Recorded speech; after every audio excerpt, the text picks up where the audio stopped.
போனாலும் நாங்களே கேட்போம், எதுக்கு வீட்டில் ரெஸ்ட் எடுங்க, எதுக்கு அலையிறீங்க?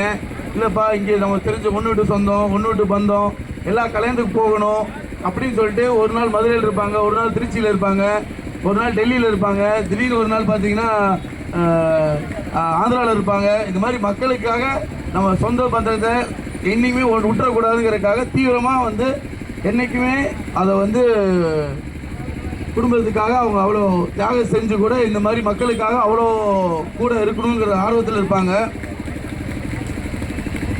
அதே மாதிரி பார்த்தீங்கன்னா இங்கே கூட வந்தவங்கலாம் எல்லா சொந்தத்துக்கும் ஏதோ ஒரு வேலையை போட்டு கொடுப்பாங்க.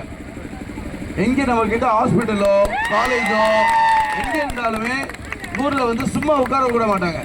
யாராவது சும்மா உட்காந்தா இங்கே வா, உனக்கு என்ன இருக்குது, ஏதோ ஒரு வேலையை பாரு, ஒரு சம்பளத்தை வாங்கு, ஏன் அம்மா அப்பாவே டிபெண்ட் பண்ணியிருக்க, நீ சொந்தமாக சீக்கிரமாக சொந்த காலில் நிற்கணும்னு ஒரு தைரியமாகவும் வீரமாகவும் வளர்ப்பாங்க. அந்த தைரியத்தையும் வீரத்தையும் நீங்கள் இப்போ 2 நாள் முன்னாடி பார்த்துருப்பீங்க.